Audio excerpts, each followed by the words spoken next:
सागर जिला की तहसील केसली में जनगणना संबंधित ट्रेनिंग समीक्षा बैठक आयोजित की गई। आयोजित बैठक में तहसीलदार देवी प्रसाद चक्रवर्ती ने बताया कि समस्त हल्का पटवारी सहित संबंधित विभाग के समस्त अधिकारी स्टाफ मौजूद रहा। साथ ही सटीक और संबंधित रूप से जनगणना 25 अगस्त तक संभवतः पूर्ण हो जाएगी एवं 30 अगस्त तक राजस्व विभाग द्वारा लक्ष्य पूर्ण किया जाना था। साथ ही जिन किसान भाइयों के खाते में पीएम सम्मान निधि जमा होने में जो भी त्रुटि हो रही है वह ध्यान रखें, जिसमें जो किसान भाई वर्ष जनवरी 2019 से उसके बाद परिवार से समग्र आईडी अलग की गई है वह पात्रता की श्रेणी में नहीं हैं एवं कुछ परिवार के मुख्य सदस्य की मृत्यु होने पर फौती संबंधित प्रक्रिया पूर्ण करें और फिर उस परिवार का एक सदस्य सम्मान निधि का लाभ ले सकते हैं। विभागीय दिशा निर्देश रहे। आज जनगणना के संबंध में समीक्षा बैठक का आयोजन किया गया था, जिसमें समस्त पटवारी और संबंधित अधिकारी कर्मचारियों को बुलाया गया था। जनगणना 2027 अभी जो क्रियान्वयन उसका चल रहा है, उसकी सभी प्रक्रियाएं चल रही हैं। इस बीच में अभी DCHB के जो काम चल रहा है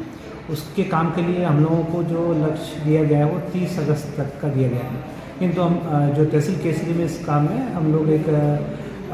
सटीकता से और पूरी सावधानी के साथ में काम कर रहे हैं और ये लगभग 25 तारीख को हमारा DCHB का काम तहसील केसरी से पूर्ण होने की पूरी संभावना है। जी सर, और सुनने में भी आ रहा है कुछ किसान भाई हम लोगों के कांटेक्ट में भी आते हैं तो पीएम सम्मान निधि से कुछ त्रुटि हो जाती है, उसके संबंध में क्या कुछ आपने देखा होगा विगत कई दिनों से जब भी किस्त जाती है तो कई कृषकों को अभी किस्त नहीं मिल पा रही है। वो कृषकों को जो किस्त नहीं मिल पा रही है उसका कारण ये है कि अब जो है सारा डाटा ऑनलाइन जो है समग्र पोर्टल से आपका आधार कार्ड से और जो उनके जो लैंड रिकॉर्ड्स हैं उनसे सब डाटा फैच हो गया है। इस अवस्था में जो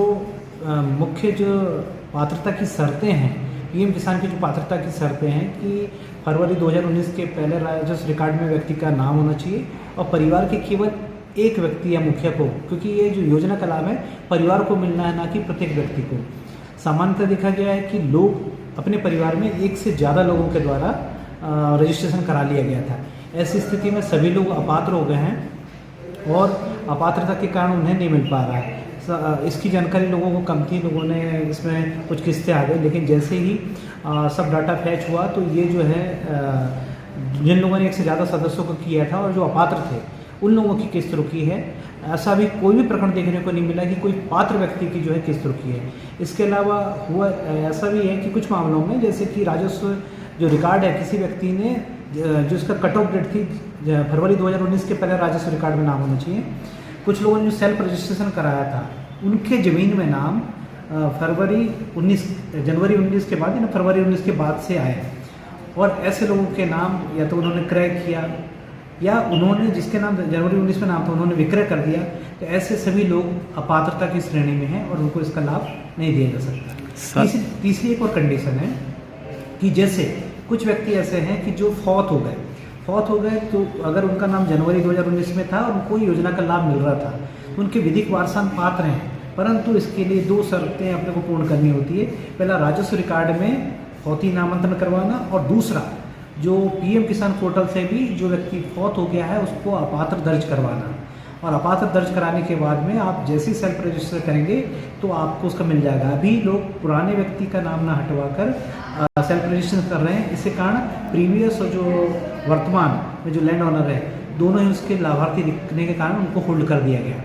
तो सभी ऐसे कृषक भाइयों से निवेदन रहेगा कि जो भी अगर उनके घर में कोई पूर्वज फौत हो गए हैं तो उनका विधि अनुसार फौती नामांतरण पोर्टल से अपात्र कराया जाए।